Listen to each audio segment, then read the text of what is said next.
याद कर लेना, प्राथमिक आंकड़े द्वितीय आंकड़े से प्रश्न आएगा। लेकिन भैया हम तो अपने रुतबे में थे, हम कहाँ सुनते हैं अपने मास्टर साहब की बात। नेक्स्ट कह रहा है कि बहुलक और बहुलक मध्यक के गुण बताना है। ठीक है, बहुलक क्या होता है, मध्यक क्या होता है।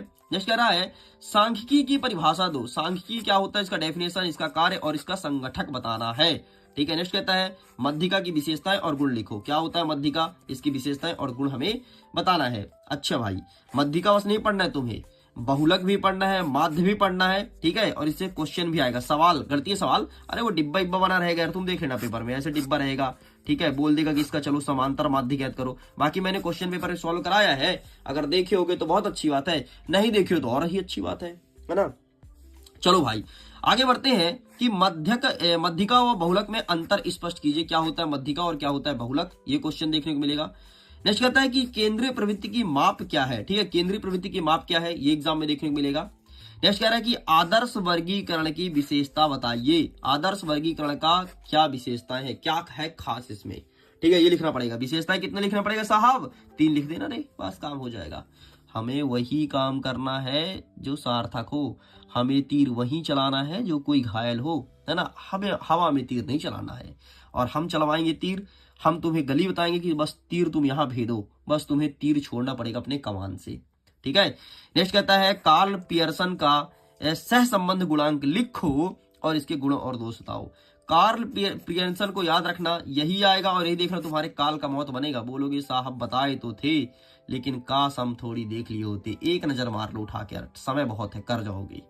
नेक्स्ट कहता है स्थिर की कोटि अंतर रीति का वर्णन करो। ये वाला प्रश्न देख लेना। सह संबंध के प्रकार, ओहो हो, कई बार पूछा धनात्मक ऋणात्मक, इस बार थोड़ी बदलाव हो सकता है और पूछेगा रेखीय और आरेखीय। सबसे पहली बात मैं तुमको बता दूं, पेपर आ रहा है बहुत सरल। ठीक है, पेपर बहुत सरल, तुम उठा के देखना, इसलिए तुमको सरल सरल प्रश्न ज्यादा पढ़ना है। ठीक है, ज्यादा कठिन प्रश्न के चक्कर में मत भागना, अरे सर इतने परसेंटेज कठिन आएगा सर हमारे अरे नहीं रे, सब बताऊंगा। पेपर कैसे बन रहा है ये तरीका तो बता ही रहा हूं, साथ में मैं ये बताऊंगा रिजल्ट कैसे बनेगा। ठीक है, इसके लिए भी सरकार ने आदेश जारी कर दिया है कल, है ना। टाइम नहीं मिला वीडियो बनाने के लिए कि मैं बना दूंगा।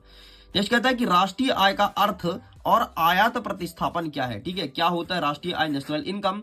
ठीक है, इसका अर्थ बताना है और आयात प्रतिस्थापन को डिफाइन करना है। नेक्स्ट कह रहा है कि भारत में औपनिवेशिक शासन की आर्थिक नीति बताना है। ठीक है, हरित क्रांति क्या है, इसे लागू क्यों किया गया, किस फसल को फायदा मिला। याद रखना मुख्यतः हरित क्रांति गेहूं के फसल को फायदा मिला है। ठीक है, ये क्या लिख गया भाई, हाँ ये गेहूं, ठीक है, इसको फायदा मिला है। चलो आगे बढ़ते हैं, कुछ क्वेश्चन और देखते हैं। स्वतंत्रता प्राप्ति के समय भारतीय अर्थव्यवस्था की मुख्य विशेषता बताइए।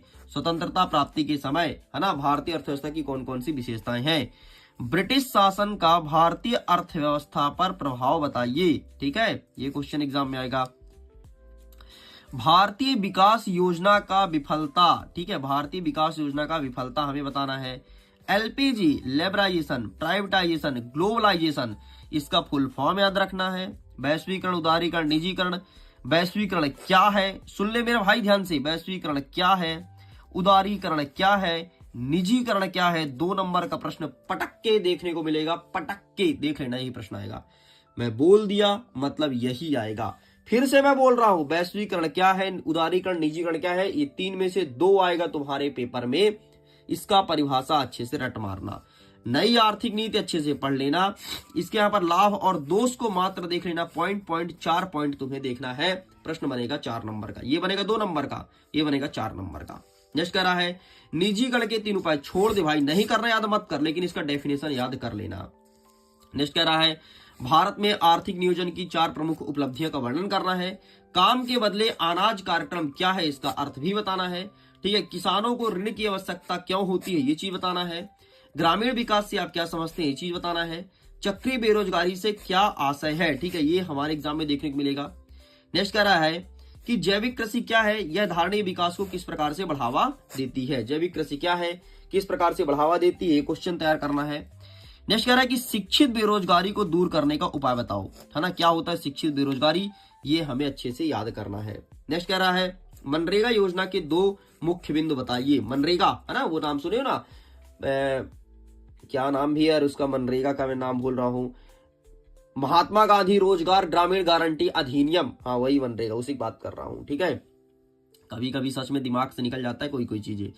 कृषि विपणन की 5 समस्या बताओ और सहकारिता से क्या है बेरोजगारी के 4 कारण बताओ, और भारत में बेरोजगारी कैसे दूर कर सकते हैं सरकारी उपाय, है ना, लिख लो सरकारी उपाय किसके लिए, बेरोजगारी दूर करने के लिए, ठीक है, बेरोजगारी लिखा है, बेरोजगारी दूर करने के लिए सरकारी उपाय।